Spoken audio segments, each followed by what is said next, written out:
Halo teman-teman, kalian pernah berpikir nggak sih bagaimana psikologi klinis bisa menjadi psikologi klinis seperti sekarang? Nah, hari ini kami dari kelompok William Tube akan menjelaskan sejarah tentang psikologi klinis.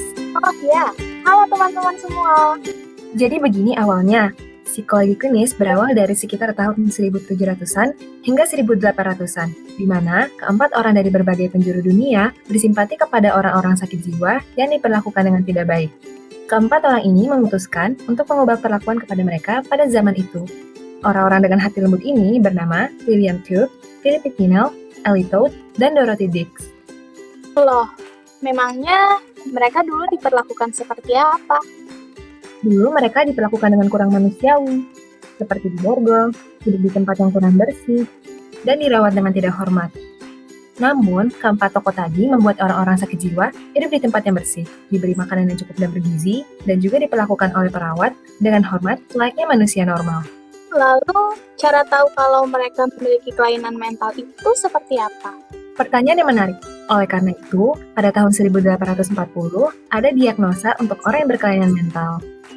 Lalu pada 1890, ada mental test, yang sebenarnya digunakan untuk mengukur intelijensi. Wah, lalu? Nah, barulah pada tahun 1896 dibangun klinik psikologis di Universitas Pennsylvania oleh Leitner Whitmer. Wah, hebat ya.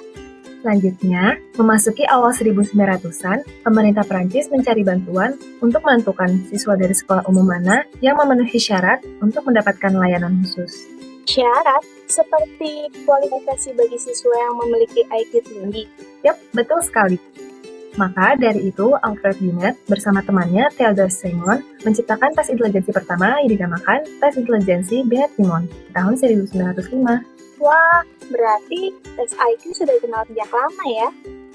Selang 2 tahun setelahnya, Whitmer yang merupakan pendiri klinik psikologis pertama juga membuat jurnal profesional pertama yang dikhususkan untuk psikologi klinis. Wah, ahli juga ya Bapak Whitmer ini. Berarti dia ini semacam bapak psikologi klinis ya? Ya, bisa dibilang begitu. Nah, semakin ilmu psikologi klinis itu sendiri berkembang, semakin berkembang pula profesi psikologi klinis. Pada tahun 1917, didirikan Asosiasi Psikologi Klinis Amerika, yang kemudian dialihkan menjadi bagian klinis dari American Psychological Association pada tahun 1919. Oh, begitu. Lalu, pada tahun 1921, didirikan Psychological Corporation, yang merupakan perusahaan psikologis pertama. Pada tahun yang sama, tes Rorschach diterbitkan. Gimana? Rorschach? Kayaknya aku tahu deh itu. Itu merupakan tes psikologi yang mengukur kepribadian menggunakan bercak tinta kan? Rorschach, bukan Rorschach ya. Tapi iya, kamu betul. Nah, selanjutnya pada tahun 1930-an, terdapat sekitar 50 klinik psikologi dan sekitar 12 klinik bimbingan anak di Amerika Serikat. Wah, ditambah berkembang ya? Iya dong. Lalu, pada tahun 1930, dibentuklah American Association of Applied Psychology, yaitu organisasi utama setelah Perang Dunia Kedua. Di sini terjadi reorganisasi pada APA, di mana psikologi klinis menjadi satu di antara 12 divisi. Kemudian pada tahun 1949, diadakan konferensi pertama tentang pelatihan pasca sarjana dalam psikologi klinis di Boulder, Colorado. Oh, aku tahu lagi nih. Itu konferensi yang menghasilkan modal pelatihan ilmuwan praktisi profesi kan? Betul, intinya untuk praktik dan berprofesi perlu menerima pelatihan maupun menunjukkan kompetensi mereka.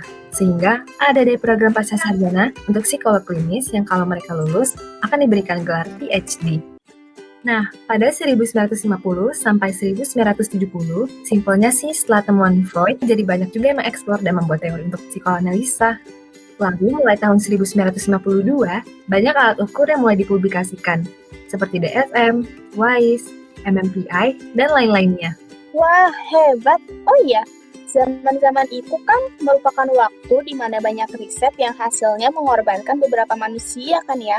Yang kayak simulasi penjara, sama yang mau program mengajarkan anak itu bukan sih?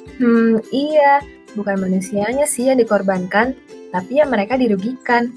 Hanya saja gara-gara banyak yang begitu-gitu, makanya etik pada tahun 1953, American Psychological Association menerbitkan kode etik untuk pertama kalinya. Selanjutnya, pada tahun 1973, diadakan konferensi lain tentang pelatihan psikologi klinis di kota Vail, Colorado. Konferensi ini membahas tentang banyaknya calon psikolog klinis yang mencari gelar tingkat doktoral dengan pelatihan yang tidak terlalu fokus pada penelitian, namun lebih fokus pada pengembangan keterampilan klinis terapan. Oh, maka dari situlah lahirnya gelar dokter jenis baru, yaitu PsyD kan? Kok tahu? Kan saya pernah nih yang ngejelasin. Yaudah, namun selain PsyD, lahir juga model pelatihan praktisi sarjana. Pada 1980 dan sampai sekarang, semakin banyak alat-alat ukur psikologi yang dipublikasikan, seperti DSM-3, WISE-R, NEO-PI, NEO-PIR, WISE-4, MMPI-2-LF, dan banyak lainnya. Oh iya, DSM. DSM itu merupakan semacam buku manual diagnostik untuk mengklasifikasikan gangguan mental, bukan? Betul sekali. Maka dari itu, dari tahun 1980-an sampai tahun 2000-an merupakan tahun di mana psikologi kognitif sedang populer. Itulah sejarah perkembangan psikologi klinis, teman-teman. Bagaimana? Tertarik kan dengan psikologi klinis? Setuju. Menarik banget dong kayak aku. Baiklah, kelompok kami berharap dengan adanya semua penjelasan tersebut tadi, teman-teman dapat pengetahuan baru tentang perjalanan psikologi klinis menjadi seperti yang sekarang ini.